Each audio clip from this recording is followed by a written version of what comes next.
Hello everyone, আসসালামু আলাইকুম। সবাই কেমন আছো? আশা করি সকলে ভালো আছো। আমিও আলহামদুলিল্লাহ অনেক অনেক ভালো আছি। তোমাদের সবাইকে স্বাগতম আকলিমা ব্লগ চ্যানেলে। তো সবাই সাথে থাকো, দেখতে থাকো আমার আজকের রেসিপিটা। তো তোমাদের কাছে আমার আজকের রেসিপিটা কেমন লেগেছে অবশ্যই আমাকে একটা কমেন্টে জানিয়ে যাবে। আর যারা আমার সাথে আছো তোমাদের সবাইকে অনেক অনেক ভালোবাসা ও শুভেচ্ছা, ও তোমাদের সবার জন্য অনেক অনেক দোয়া রইল। অনেক দূর এগিয়ে যাও। আর নতুন বন্ধু যারা আছো সবাইকে একটা কথা বলবো, সবাই প্লিজ আমাকে বন্ধু করে নাও। আমিও তোমাদের পরিবারে যাব। তো আমরা সবাই সবার পাশে থাকবো আশা করি।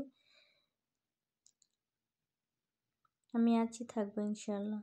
তো দেখো বন্ধুরা, আমার আজকের রেসিপিটা আমি এই মাছটা অবশ্যই আমি এই মাছটার নাম জানি না, কারণ এটা সাগরের মাছ, আর সাগরের মাছের নাম আমি খুবই কম জানি। আর বিশেষ করে এই দেশের মাছের নামগুলো আমি একদমই জানি না। তো আমি কচুরমুখিটা আগে খুব ভালো করে কেটে ধুয়ে নিয়েছিলাম। এখন এটাকে ফাঁপিয়ে নিচ্ছি, হালকা করে ফাঁপিয়ে নিব, যাতে সিদ্ধটা করিনি, শুধু ফাঁপিয়ে নিয়েছি, যাতে খাবারের সময় কোনো রকমের কোনো প্রবলেম না হয়, যেহেতু এটা কচু। তো এখন আমি একটা পাইপিং নিয়ে নিয়েছি, এখানে বসিয়ে দিলাম। হালকা তেল গরম করে পেঁয়াজ কুচি আর কাঁচামরিচ দিয়ে দিলাম। এখন আমি এই পেঁয়াজটাকে খুব সুন্দর করে লাল লাল করে ভেজে নেব।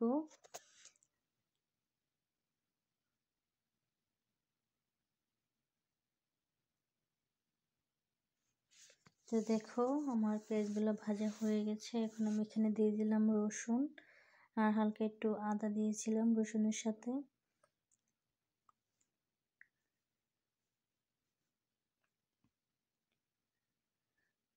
দেখো এখন আমি দিয়ে দিচ্ছি হলুদ, মরিচ, তারপরে হচ্ছে ধনিয়া গুঁড়ো, আর হচ্ছে স্বাদ মতো লবণ।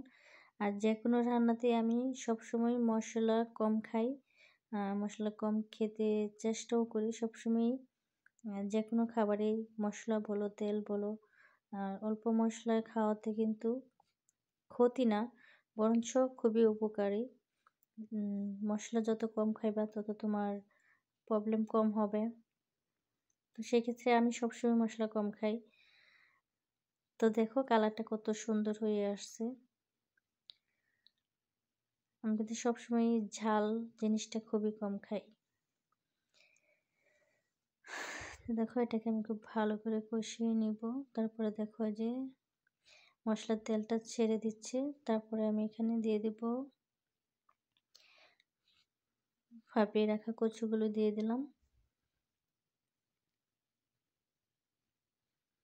দেখো আমার কাছে কিন্তু যখন আমি রান্না করছি আমার কাছে কিন্তু ভীষণ ভীষণ ভালো লেগেছিল কালারটা দেখে, যে এত সুন্দর একটা কালার আসছে। আর কি বলবো, দেখতেই পাচ্ছ।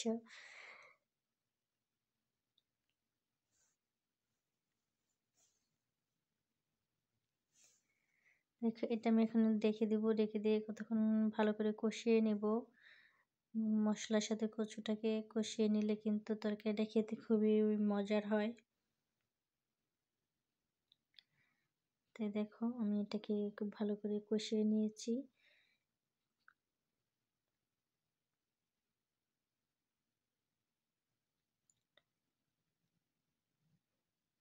এখন আমি এটাতে ঝোল দিয়ে দিলাম।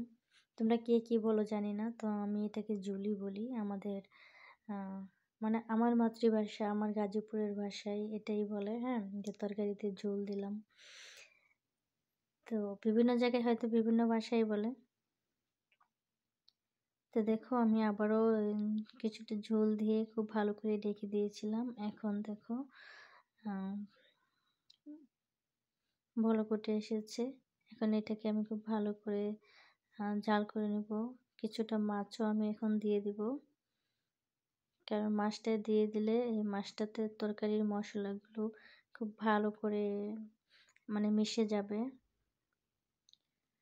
তো আমি মাছ দিয়ে দিলাম। দেখো তারপরে আবার দিয়ে দিতেছি ধনিয়া পাতাটা দিয়ে আমি এটাকে খুব ভালো করে ঢেকে দিয়ে কতক্ষণ জাল করে নেব।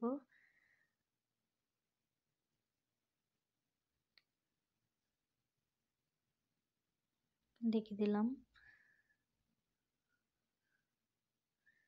এই যে দেখো তরকারিটা আমার পুরোই হয়ে আসছে। আমি আরও শুকিয়ে নিব, আমার অত ঝোল তরকারি খেতে ভালো লাগে না।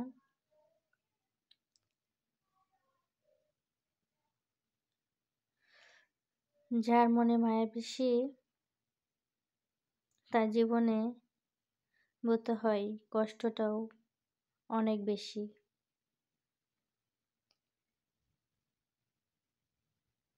তো দেখো আমার তরকারিটা হয়ে আসছে, মাশাআল্লাহ দেখো কত সুন্দর কালার হয়ে আসছে তরকারিটা, কিন্তু বলো কি বোঝা যাচ্ছে যে তরকারিটা হয়ে গেছে।